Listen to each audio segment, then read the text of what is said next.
수지야, 아빠가 회사에서 서울 본사로 발령을 받아서 우리 이사 가야 하니까 그렇게 알아? 뭐? 이사? 싫어. 난 여기가 좋단 말이야. 아빠도 갑작스럽게 들은 소식이라 어쩔 수 없어. 이번엔 고집 부려도 소용없다. 나는 여기 학교에서 친구들하고의 추억도 많고 여기가 편한데 그걸 다 버리고 가라고? 그럼 아빠 버리고 여기서 살겠다고? 그런 거야? 아니, 그건 아닌데 그냥 이사 안 가고 여기서 살면 안 돼? 이사 가면 집도 더 좋아질 거고 친구들은 자주 연락하면 되는데 뭐가 문제야? 그리고 아빠가 이사 가면 용돈도 올려줄게. 용돈? 그래, 약속 꼭 지켜야 돼. 나는 결국 용돈을 올려주겠다는 아빠의 말에 이사를 가기로 마음을 돌렸고 며칠 후 우리 가족은 짐을 싸서 새로운 집으로 향했어. 막상 새 집에 도착해보니 넓고 밝은 거실, 아늑한 방들, 그리고 매혹적인 전망까지 모든 것이 마음에 들더라고. 하지만 한 가지 마음 한편에 작은 찜찜함을 남기는 것이 있었는데 그건 바로 우리 집이 404동 14층이라는 사실이었지. 404동 1404호라니 사가 4개나 들어가잖아? 뭔가 불길한데? 방학 시즌이라 새 학교 걱정은 잠시 미뤄둘 수 있었지만 새로운 환경에서의 외로움은 예상보다 컸고 할 것이라고는 컴퓨터 게임이 전부였어. 아빠가 일로 집을 비운 동안 나는 화려한 가상세계에 몰입하여 현실의 고립감을 잊고 있었는데 이상한 소리가 희미하게 들려왔어. 소리의 근원지는 다름 아닌 거실이었고 나가서 확인을 해봤지만 아무것도 찾을 수 없어서 도시의 소음공해라고 생각하며 스스로를 안심시켰지. 차량이 도착하였습니다. 아이 깜짝이야. 이게 무슨 소리야? 아, 인터폰. 아빠 온 건가? 요즘 인터폰은 별걸 다 알려주네. 인터폰 성능에 감탄하며 다시 게임을 하려던 그때 그것은 당신을 죽일 것입니다. 순간 소름이 확 돋아서 바로 아빠에게 전화를 걸던 와중에 때마침 아빠가 집에 들어왔고 아빠에게 거실에서 들렸던 이상한 소리와 인터폰에서 나온 소름 돋는 말에 대해 이야기했지만 아빠는 그냥 작은 오류였을 테니 계속 그런 일이 생기면 그때 수리공을 불러서 점검해보자고 하더라고. 그날 밤 하루 종일 활동을 하지 않고 게임만 해서 그런지 쉽사리 잠에 들지 못했고 그렇게 어두운 천장만 바라보며 멍 때리고 있는데 아까 소음공해로 여겼던 희미하게 속삭이는 소리가 다시 들리기 시작했어. 확인하러 가기가 너무 무서워서 그저 빨리 그 소리가 멈추기를, 아침이 빨리 오기를 간절히 바랄 뿐이었지. 밤새 이어진 불안과 공포로 인해 평소보다 늦잠을 잔 나는 아빠가 출근 전에 남겨둔 쪽지와 3만 원이 식탁 위에 놓여져 있는 것을 발견했어. 오늘도 게임에 몰두하며 시간을 보내다 보니 어느덧 저녁 시간이 되었고 배가 고파져서 아빠가 두고 간 돈으로 배달 음식을 주문했어. 얼마 지나지 않아 인터폰에서 호출음이 울려 퍼졌고 배달이 왔나 보다 하며 인터폰으로 현관 입구의 문을 열어주었지. 하지만 배달기사가 음식을 가지고 올라오기를 기다리는 동안 인터폰이 치지직거리더니 또다시 이상한 소리가 들리기 시작했어. 그것은 잠시 후 당신을 죽이러 올 것입니다. 나는 순간적으로 온몸에 소름이 돋았고 내 심장은 공포로 인해 빠르게 뛰기 시작했지. 겁에 질려 문을 열기를 주저하며 몇 분을 더 기다리다가 마침내 용기를 내어 문 밖을 확인했을 때 다행히 복도에는 음식만 놓여 있었어. 안도의 한숨을 내쉬며 음식을 안으로 들였고 음식을 맛있게 먹으며 점차 안정을 찾아가던 중 배가 부르니 식곤증 때문에 노곤해지기 시작했어. 그러나 평온하던 그 순간 인터폰에서 다시금 그 소리가 들려왔지. 그것이 아파트에 도착하였습니다. 여보세요? 아빠, 오늘 왜 이렇게 늦게 왔어? 그게 무슨 소리야? 아빠 아직 회사인데? 응? 뭐라고? 늦으면 늦는다고 말 좀 해주지. 그래서 아빠가 야근한다고 쪽지 써놨잖아. 못 봤어? 아, 쪽지. 못 봤지. 근데 아빠 도착했다고 인터폰에서 알림 울리던데? 그거 정말 고장인가 보다. 아빠 쉬는 날 수리공 부르자. 일단 아빠 바쁘니까 끊어. 아빠? 여보세요? 아이씨, 혼자 무서운데. 그것이 404동에 도착하였습니다. 404동이면 이 건물이잖아? 그것이 14층에 도착하였습니다. 에이, 아니야. 아닐 거야. 그것은 지금 당신 집 문 앞입니다. 뭐야? 아무것도 없잖아? 휴, 다행이다. 역시 고장이었던 거지? 에라 모르겠다. 게임이나 하자. 그것은 당신 집에 들어왔습니다.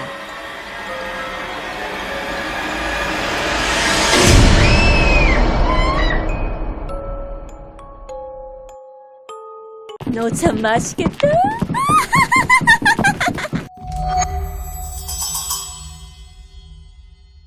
겉으로 보기엔 평범했던 그 커다란 공장 안에는 플레이 케어라고 불리는 이색적인 공간이 자리 잡고 있었어. 이곳은 고아원과 학교, 병원, 기숙사, 놀이터를 소유하고 있는 아이들을 위한 특별한 장소였지. 공장의 주인은 아이들에게 지식과 사랑을 가르칠 수 있는 무언가가 필요하다고 생각했고, 그렇게 특별히 제작된 미스 딜라이트라는 다수의 선생 장난감이 탄생했어. 그녀들은 인형이라기엔 생생하게 움직이고 말하고 심지어 감정마저 표현할 수 있는 존재들이었지. 나는 그것들을 보고 있자니 불쾌한 느낌이 들었지만 다른 친구들은 그런 기색이 전혀 없이 장난감 선생의 말을 아주 잘 듣더라고. 그러던 어느 날 친구들과 자주 하던 숨바꼭질을 하게 됐고, 그날의 그 놀이는 돌이킬 수 없는 사건의 발단이 되었지. 아, 왜 이렇게 못 찾는 거야? 내가 너무 찾기 어려운 곳에 숨었나? 계속 여기 숨어 있으니까 자꾸 졸리네.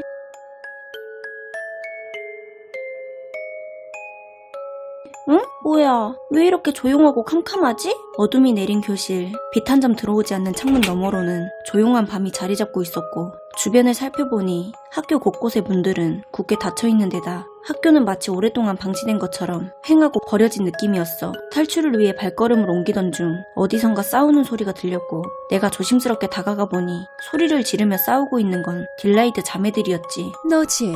네가 내 음식 훔쳐갔지? 플레이 케어에 네 음식 내 음식이 어디 있어?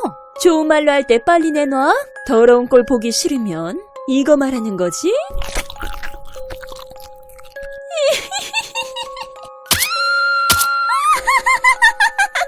두려움에 휩싸인 나는 본능적으로 뒤돌아 사물함 안으로 다시 숨었어. 학교에 갇힌 딜라이트 자매들은 처음엔 서로 의지하며 위로를 찾았지만 시간이 지날수록 고립된 환경은 그녀들 사이에 불신과 긴장을 심어놓았고, 자매들은 더 이상 서로를 돕고 의지하는 동반자가 아닌 제한된 자원을 두고 경쟁하는 상대가 되어버렸어. 배고파. 어디 먹을 거 없나? 여기엔 뭐가 있으려나? 다른 아이들은 학교가 폐쇄되기 전에 다 나갔는데 네가 왜 여기에? 괜찮아. 여긴 나만 있어. 너를 해치지 않을 테니 걱정하지 마. 모든 상황이 어둡고 절망적인 가운데에서도 노란 사과 딜라이트는 자신의 본성을 잃지 않은 듯했어. 그녀는 나를 다른 자매들로부터 보호해주기 위해 경계를 늦추지 않았지. 남아있던 음식이 모두 소진되자 딜라이트 자매들 사이의 긴장은 더욱 고조되었고, 그녀들은 배를 채우기 위해 수단과 방법을 가리지 않는 듯했어. 나 또한 불안과 굶주림으로 가득 차 있었지만 노란 사과 딜라이트가 매일같이 건네준 음식 덕분에 지금까지 생명을 유지할 수 있었어. 나는 망설임 없이 그녀가 준 음식을 받아 먹어왔고, 그 음식이 무엇인지 어디에서 온 것인지 전혀 알 수 없었지만 나는 그녀를 신뢰했고 도움을 받아들였지. 선생님은 안 드세요? 선생님도 배고프시잖아요. 나는 많이 먹어서 괜찮아. 걱정하지 말고 어서 먹어.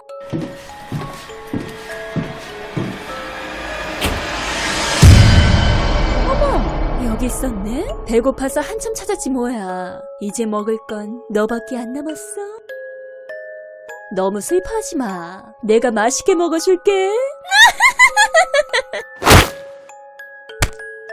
사물함 안의 어둠 속에서 나는 그 공간에서 벌어지는 끔찍한 광경을 목격하게 되었어. 조그만 틈새로 그녀가 빨간 사과 딜라이트의 손에 의해 살해되는 그 광경은 너무나도 충격적이고 끔찍했어. 곧이어 빨간 사과 딜라이트는 죽은 그녀를 미친 듯이 먹기 시작했고, 그와 동시에 내 코를 스치는 익숙한 냄새가 났는데, 그 냄새는 바로 그녀가 나에게 챙겨준 음식에서 나던 냄새와 일치했고, 내가 지금껏 먹었던 음식의 정체를 알 수 있었지. 여기 더 맛있는 게 남아있었네? 잠깐, 너 어떻게 아직까지 살아남은 거야?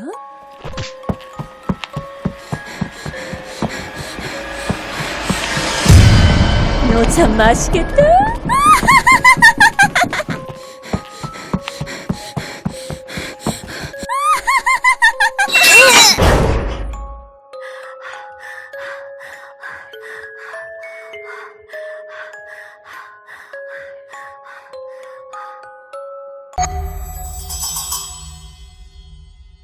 어떤 이유에서인지 폐쇄되었던 학교의 문이 열렸고, 드디어 학교를 빠져나와 숨가쁘게 달린 가슴이 서서히 진정되기 시작했을 때, 나를 기다리고 있던 플레이케어는 더 이상 나에게 안식을 주는 공간이 아니었어. 내가 알고 있던 화목한 플레이케어는 사라지고 그 자리를 차지한 것은 어둠과 고요 속에서 웅크린 불안감이었지. 나는 떨리는 마음으로 기숙사로 발걸음을 옮겼어. 정말 나밖에 남지 않은 거야?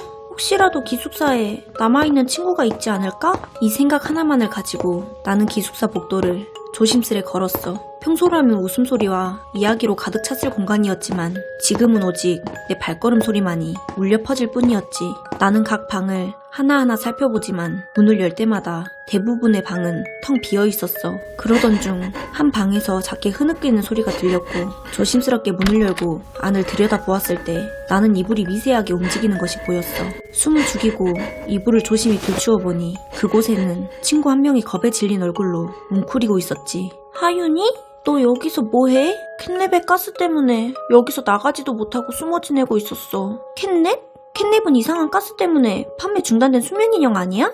맞아. 근데 이 기숙사에 어느 날 갑자기 빨간 가스가 퍼지게 됐는데 그 가스를 마신 다른 친구들이 환각에 빠져 어디론가 사라졌어. 그 가스를 내뿜은 게 바로 내가 말한 캣냅이야.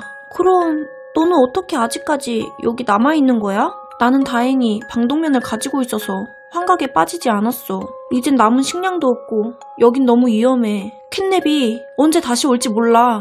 잠깐, 근데 너는 지금까지 어디 있었던 거야? 하윤이의 질문에 나는 잠시 숨을 고르며 겪었던 일들을 차근차근 설명하기 시작했어. 내 이야기를 경청하던 친구의 얼굴에는 놀라움과 공포가 교차하는 듯 했지. 내 이야기가 끝나자 두려움은 더욱 커졌고 하윤이와 나는 빨리 탈출하자며 마음을 다잡았어. 이제 우리는 서로의 존재에 힘을 얻으며 이 어려운 상황을 함께 헤쳐나가야만 했지. 그렇게 다짐하며 기숙사 1층으로 향하던 중 결국 우리에게 남은 선택지는 2층으로 향하는 것뿐이었고 불안감에 휩싸여 우리는 발걸음을 재촉했어. 도망치는 내내 우리의 심장박동은 마치 한 몸처럼 급격히 뛰고 있었지. 꼭대기층에 도착한 순간 적막한 공기 속에서 고통스러운 신음소리가 들려왔어. 그 소리는 너무나도 이질적이었지만 다른 누군가가 여기에 있다는 생각에 우리의 마음은 한층 더 무거워졌어. 이게 무슨 소리지? 설마 우리 말고 다른 생존자가 있는 건가? 근데 소리가 사람이 맞긴 하겠지? 고통스러워하는 것 같은데 다친 사람이 아닐까? 일단 그쪽으로 가보자. 우리는 신음소리가 들리는 방향으로 조심스레 발걸음을 옮겼고 소리를 따라가며 우리는 무엇을 마주하게 될지 모를 상황에 겁이 났지만 어차피 도망갈 곳도 없는 우리에게 선택의 권한이 없었지. 너는 도그데이? 너희는 이 플레이케어의 아이들이구나.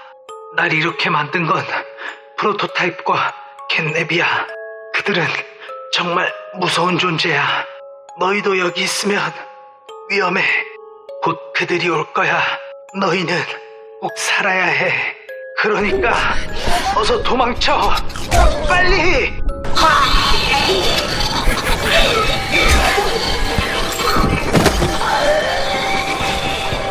나와 친구는 하반신이 없는 도그데이를 피해 필사적으로 달렸고 복도를 메우는 우리의 숨소리는 점점 더 빠르고 거칠어지고 있었지.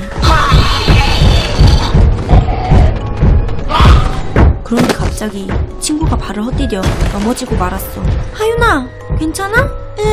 다리가 삐었나봐. 못 일어나겠어. 도그데이가 오고 있어. 어서 일어나야 해. 이거 가지고 너라도 도망쳐. 빨리. 싫어. 너랑 같이 갈 거야. 내가 부축해 줄 테니까 빨리 가라니까.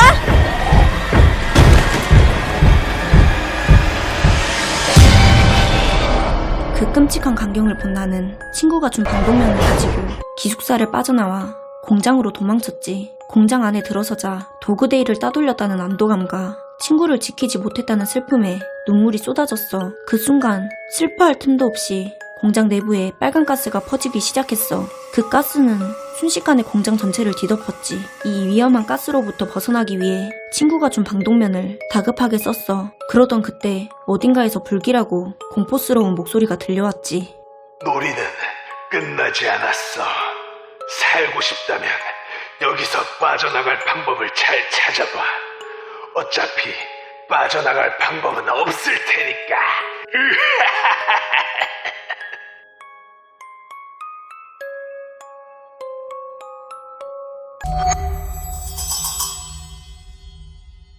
방독면을 쓰고 있었지만 캣냅은 놀라운 속도로 나에게 다가와 그것을 빼앗아갔어. 그 순간 나는 공포와 불안 그리고 캣냅의 불길한 웃음소리에 휩싸였지. 방독면을 뺏긴 나는 곧바로 빨간 가스를 마시고 환각에 빠져들었어. 그리고 어느 순간 나는 눈을 떠보니 다시 기숙사에 있더라고. 하지만 이곳은 내가 알던 그 기숙사가 아니었어. 모든 것이 어둡고 음산했지. 그때 갑자기 나타난 건 도그데이에게 당한 내 친구였어. 친구는 나를 향해 분노의 눈빛을 보내며 말했지. 왜 나를 버렸어? 살려줄 수 있었잖아. 말해봐. 왜 날 버리고 갔냐고!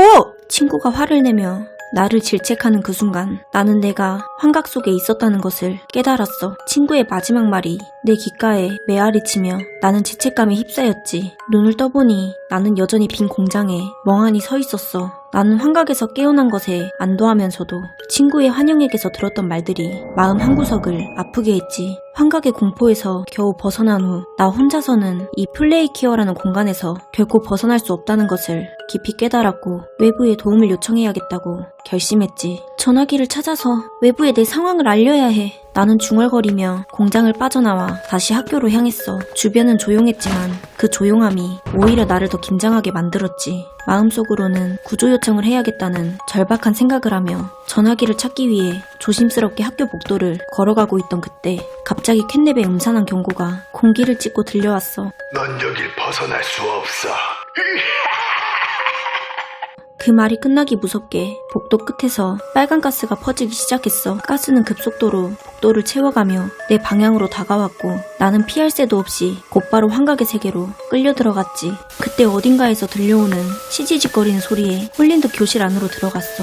교실에 들어서자 그 치지직거리는 소리가 더욱 선명해졌고 나는 멍하니 TV 앞에 서 있었지. 그 순간 TV가 갑자기 켜지며 화면 속에서 어딘가 이질적인 허기워기가 내 앞에 나타났어. 나는 깜짝 놀라 뒷걸음질 쳤고 본능적으로 생존을 위해 달리기 시작했지. 허기워기를 피해 필사적으로 달리던 중 내 앞에 또 다른 공포가 나타났어. 바로 나를 겁에 질리게 했던 미스 딜라이트였지.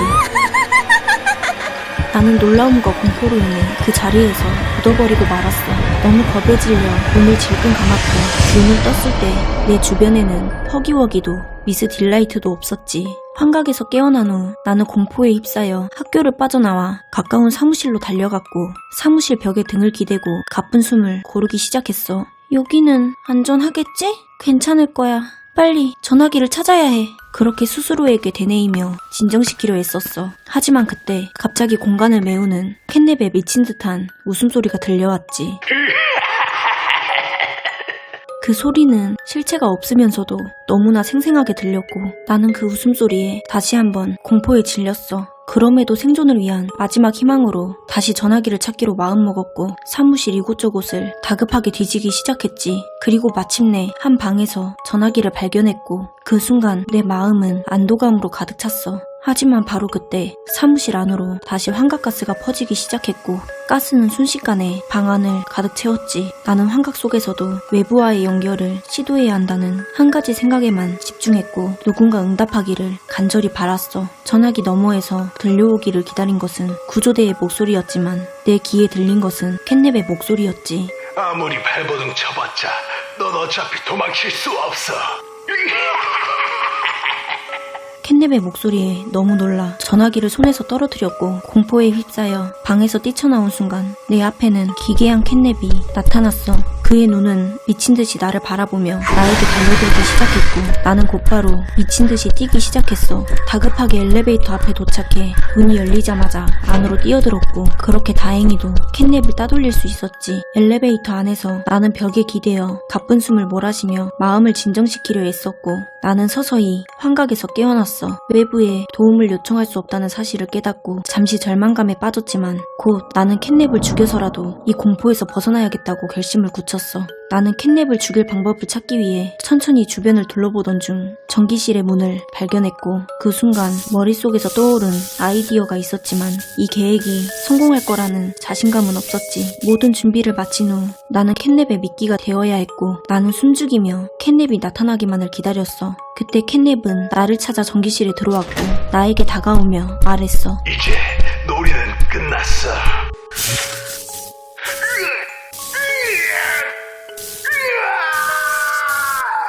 그 순간 캣냅은 고통스러워하며 몸부림쳤고 서서히 죽어가기 시작했지.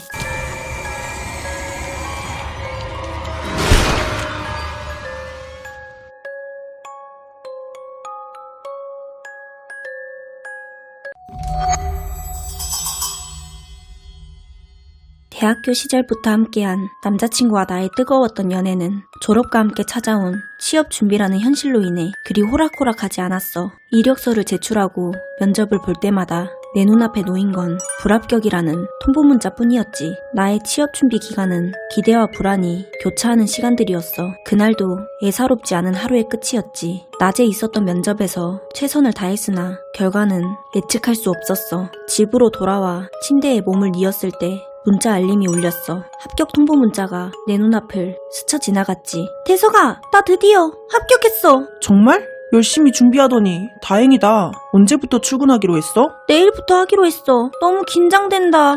첫 출근부터 실수하면 어떡하지? 괜찮아. 넌 똑똑하니까 잘할 수 있을 거야. 내일 출근하려면 푹 쉬어. 그렇게 다음날 첫 출근을 시작한 지 얼마 되지 않아 나는 몸에서 이상한 신호를 느끼기 시작했어. 피로감이 쉽게 가시지 않았고 사무실에 앉아있으면 어지럽고 때로는 갑작스러운 메스꺼움이 밀려왔지. 처음에는 새로운 환경에 대한 스트레스라고 생각했지만 시간이 지날수록 증상은 점점 심해지고 있었어. 나는 퇴근 후 남자친구에게 이 상황을 공유하기로 결심했지. 태석아, 나 몸이 좀 이상해. 이상하게 잠도 계속 오고 속도 울렁거려. 많이 안 좋아? 첫 출근한다고 너무 긴장해서 그런 거 아니야? 그건 아닌 것 같은데. 왜 이러지? 예정일이 다가왔나? 예정일이 한참 지났잖아. 설마 아니겠지? 에이, 아닐 거야. 너가 요즘 취업한다고 너무 신경을 많이 써서 그러겠지. 나는 남자친구와의 통화를 마치고 마음 한구석에 자리 잡은 불안감을 해소하기 위해 임신 테스트기를 가까운 약국에서 사왔어. 집으로 돌아와 임태기를 사용한 순간 결과는 두 줄이었지. 이제 막 맞이한 이 새로운 책임 사이에서 나는 깊은 고민에 빠졌지만 남자친구와의 깊은 대화를 끝으로 우리는 결정을 내렸어. 회사에 연차를 내고 수술을 하기로 했지. 이제 막 시작한 직장에서 회사에 연차를 신청하는 것은 내심 어려웠지만 나의 몸 상태를 걱정해준 동료들과 상사 덕분에 마음이 조금이나마 가벼워질 수 있었어. 수술을 마친 후 내 몸은 물론 마음도 회복이 필요했지. 집에서 조용히 쉬며 이 모든 것을 소화하고 싶었지만 어렵게 얻은 직장이라는 사실이 나를 다시 일상으로 밀어붙였고 나는 다음날 아무 일도 없었다는 듯 회사로 향했어. 하지만 내면의 상처는 그렇게 쉽게 가시지 않았어.